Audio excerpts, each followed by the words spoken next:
తెలంగాణ సుపరిపాలనలో మరొక చారిత్రాత్మక అధ్యాయం ఆవిష్కృతమైంది. గతంలో రాజధాని జిల్లా కేంద్రాలకే పరిమితమైన ప్రజావాణి ఆపై రెవెన్యూ డివిజన్ స్థాయికి చేరి నేడు ప్రతి మండల కేంద్రానికి విస్తరించింది. ప్రజల కష్టాలను వారి సొంత గడ్డపైనే వేగంగా పరిష్కరించాలన్నదే ఈ విప్లవాత్మక అడుగు వెనుక ఉన్న ఏకైక సంకల్పం. ఇక నుంచి ప్రతి సోమవారం ఉదయం 10 గంటల నుంచి మధ్యాహ్నం 1 గంట వరకు మీ స్థానిక ఎంపీడీఓ కార్యాలయంలో మండల ప్రజావాణి అందుబాటులో ఉంటుంది.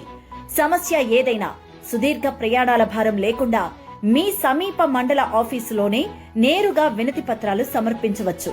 అధికారులే ప్రజల వద్దకు వచ్చే ఈ అరుదైన వేదికపై ఎంపీడీఓ, ఎంఆర్ఓలతో పాటు వ్యవసాయం, విద్య, వైద్యం, శిశు సంక్షేమంతో సహా ఏకంగా 23 శాఖల అధికారులందరూ ఒకే చోట అందుబాటులో ఉంటారు. మీ సమస్యను నమోదు చేయగానే తక్షణమే రసీదు అందించి పరిష్కారానికి చర్యలు వేగవంతం చేస్తారు.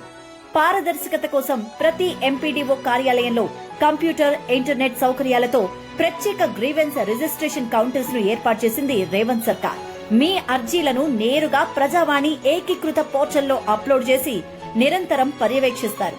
సామాన్యుడి కష్టాన్ని గుర్తించి పాలనను మీ ముంగిటికే తెచ్చిన మన ప్రజా ప్రభుత్వానికి ధన్యవాదాలు. ప్రతి సోమవారం మీ మండల కార్యాలయంలో జరిగే ప్రజావాణిని వినియోగించుకోండి. మీ సమస్యలను వేగంగా పరిష్కరించుకోండి.